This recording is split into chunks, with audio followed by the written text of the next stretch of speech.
Yeah, so go ahead and hold them underneath your arms. Just help them to the ground? Just help them. Last time we didn't help them up.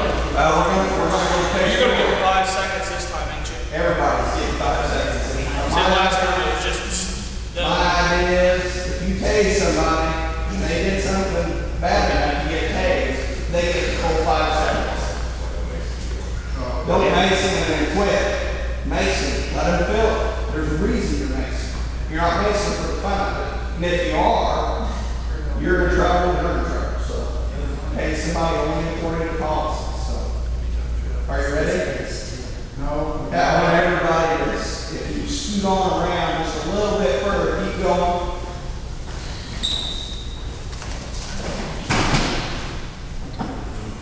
Why got stuff on with these glasses? I hope I don't miss anything. But we're going to get about 7 to 15. Hey, you could take that sticker off there if you want. I mean, yeah. No more. I'm going to do this. I'm going to do this on this one. We're going to do 7 to 15 foot away. As soon as he gets tased, he's going to lock up, and then you're going to go forward.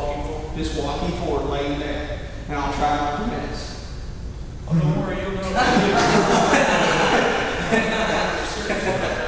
All right. Are you ready? No.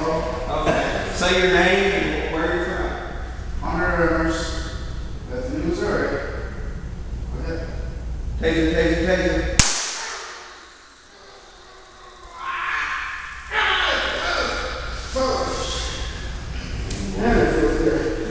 Remember, here's another thing. Go ahead and slay flat there. Here's another thing. After you tase somebody, don't be quick to remove them. Restrain him with it.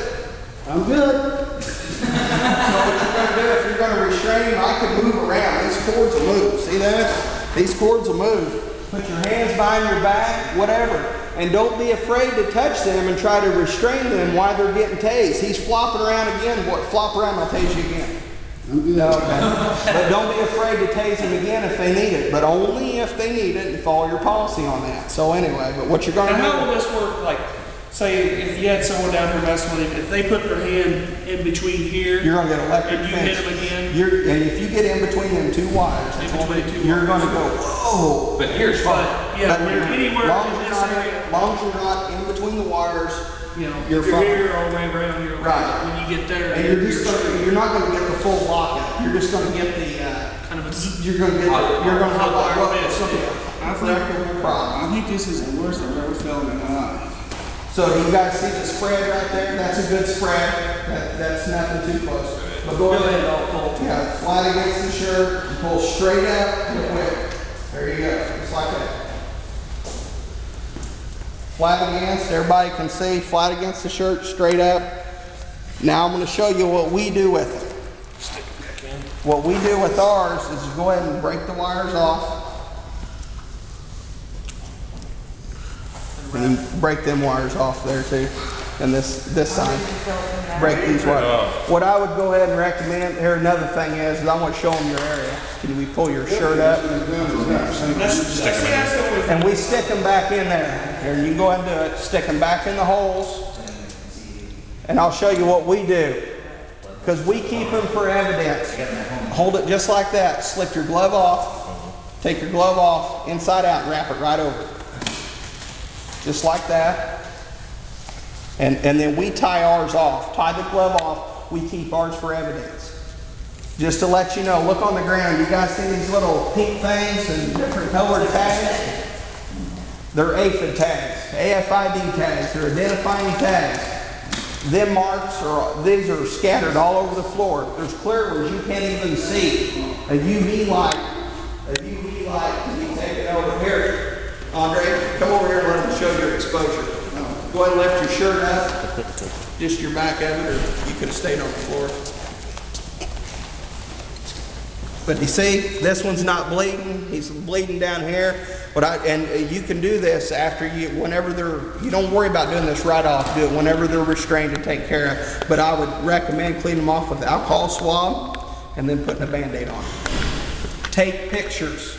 Take pictures of the wounds. That's another thing. Take pictures, because you might need them in court if they try to sue you. So if they go, my God, they cut my back all to pieces, they did this, I got a big hole in my back, you can go, right there's your holes. So that's another thing to do, but just don't forget to clean the area and then Band-Aid them. Step on in, nurse. Let's fix him up. So, but you guys can do that. I don't know, you're in our policy, as long as you're not in a real sensitive area, officers can remove them. That's how our policy is. I don't know how your policy is. Supervisor can groin or I'm videotaping this and you didn't use your gloves. I know.